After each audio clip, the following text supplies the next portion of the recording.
All right, let's get real for a minute. You're here because something in your relationship just doesn't feel right.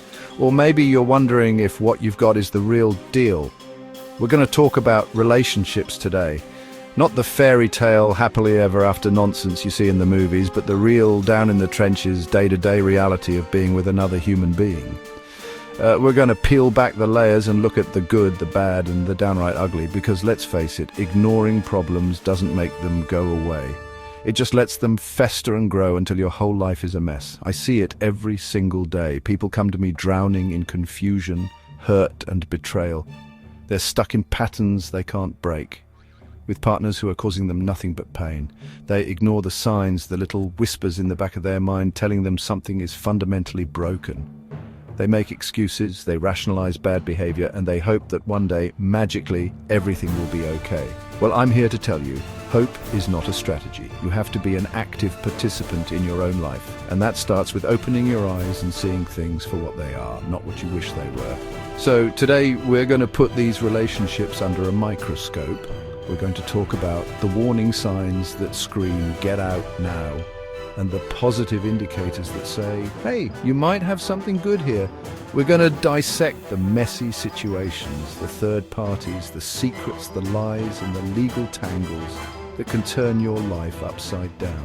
This isn't about placing blame. This is about getting honest with yourself. It's time to wake up and smell the coffee, because you deserve a relationship that adds to your life, not one that drains the very soul out of you.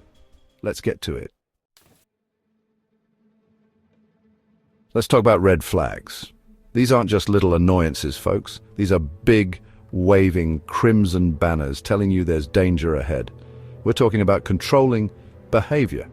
Does your partner need to know where you are every second of the day? Do they check your phone, your emails, your social media? That's not love, that's a prison guard. What about a lack of respect? Do they belittle you, make fun of your dreams, or dismiss your feelings? That's not a partnership, that's a dictatorship. And don't even get me started on dishonesty. The little white lies that grow into massive deceptions. If you can't trust the person sleeping next to you, you're sleeping with a stranger, and that's a cold, lonely bed to be in. Another huge red flag, and one people often overlook, is isolation. Does your partner try to cut you off from your friends and family? Do they make you feel guilty for spending time with people who have known you your whole life? This is a classic tactic of a manipulator. They want to make you completely dependent on them, so you have nowhere else to turn. Pay attention to how they handle conflict. Do they resort to yelling, name-calling, or giving you the silent treatment for days on end? That's not healthy communication. That's emotional abuse. You need to recognize these behaviors for what they are. Giant flashing neon signs telling you to run for the hills. Don't explain them away. Don't make excuses. See them, acknowledge them, and protect yourself.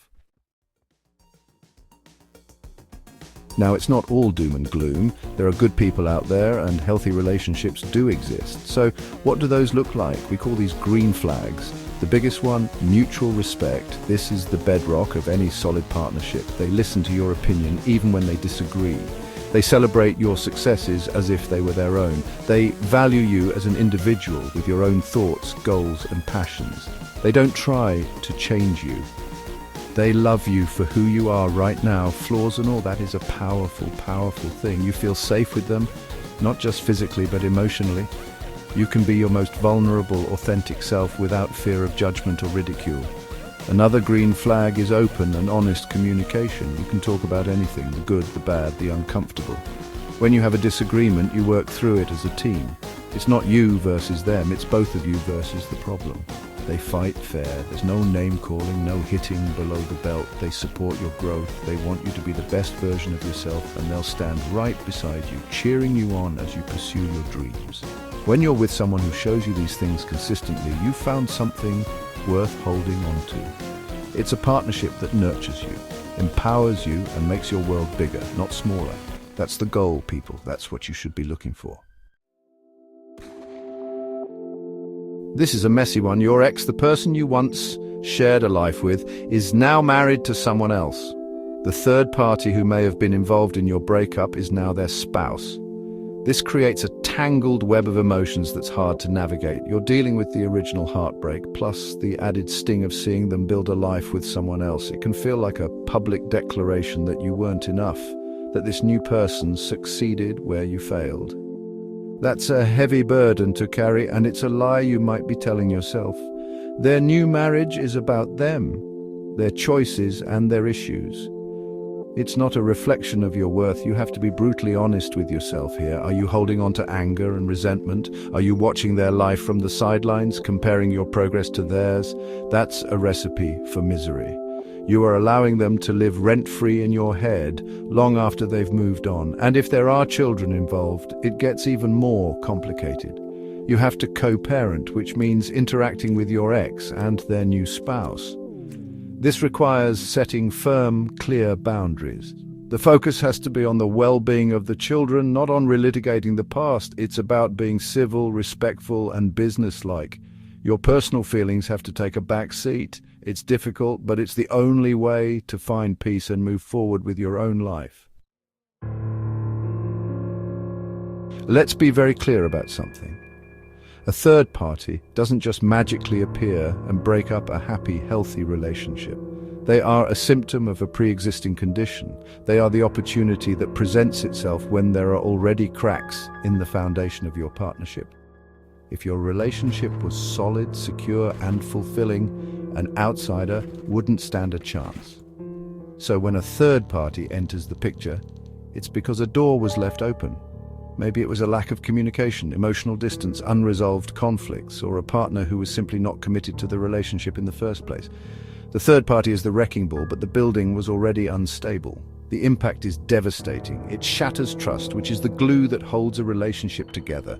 The betrayed partner is left dealing with feelings of inadequacy, rage, and profound sadness. It's a deep, personal wound. For the partner who cheated, they're often caught in a fantasy, believing this new person is the answer to all their problems. But here's the reality check. You take yourself with you wherever you go. If you are unhappy because of your own issues, a new partner isn't going to fix that. The third party complicates everything, creating a triangle of deceit and pain. It forces a crisis, and the relationship will either completely collapse or be forced to confront its deepest problems. May sabit. It's a phrase that means someone has baggage, a complication, something they're not telling you. It's a secret that's lurking under the surface. This could be anything from an undisclosed debt, a secret family, an ongoing friendship with an ex that's anything but platonic, or even a whole other relationship. The person with the sabit is living a double life.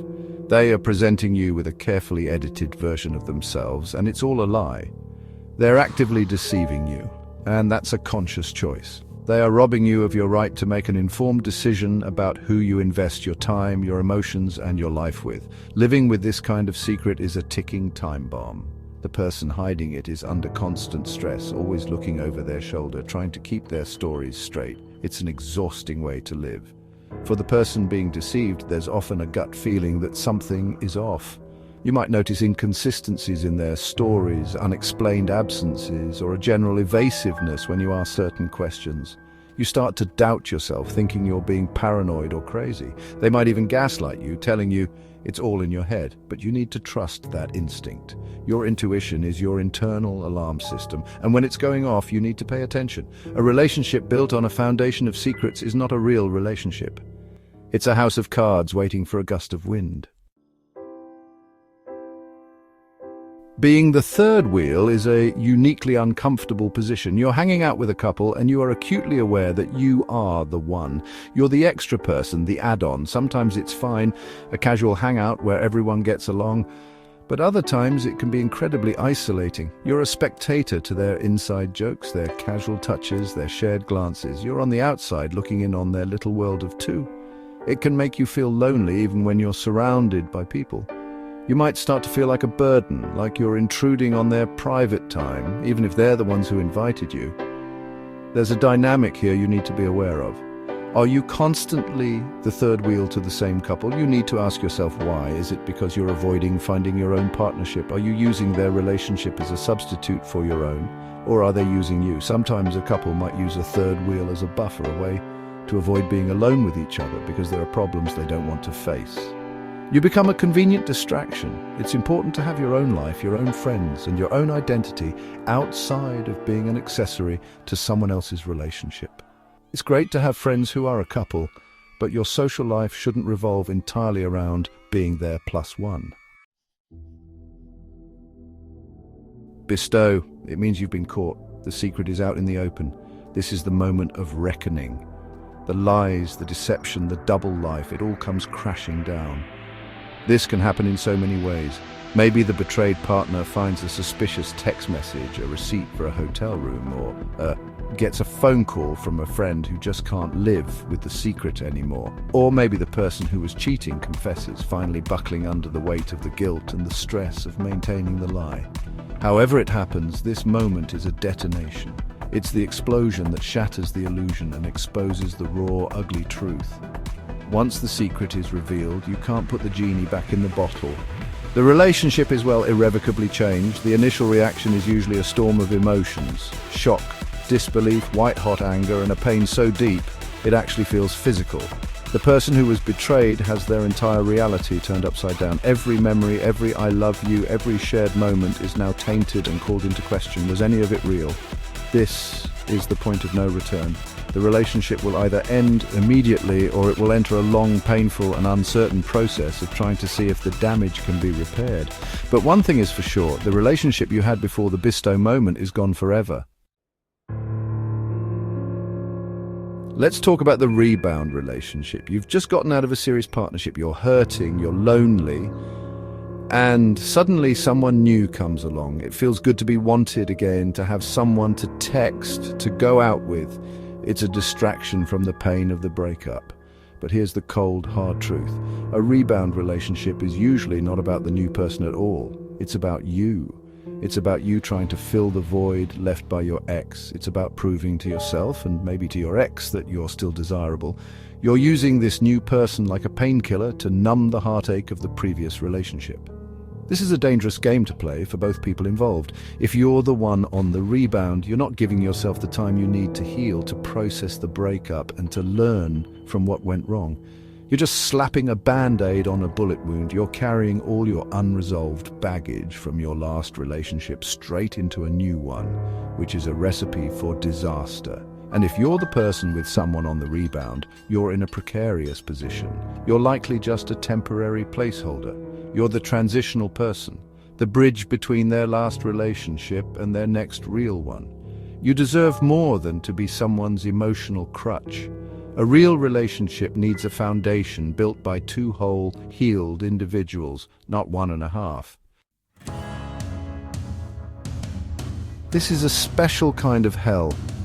You're trying to move on from a breakup, but you can't, because your ex is already with someone else. Every time you start to feel a little bit better, you see a picture of them on social media, looking happy with their new partner. It's like a punch to the gut, and it sends you spiraling right back to square one. You're not just mourning the loss of your relationship, you're now forced to watch them build a new one. It creates a toxic cocktail of jealousy, anger, and feelings of worthlessness.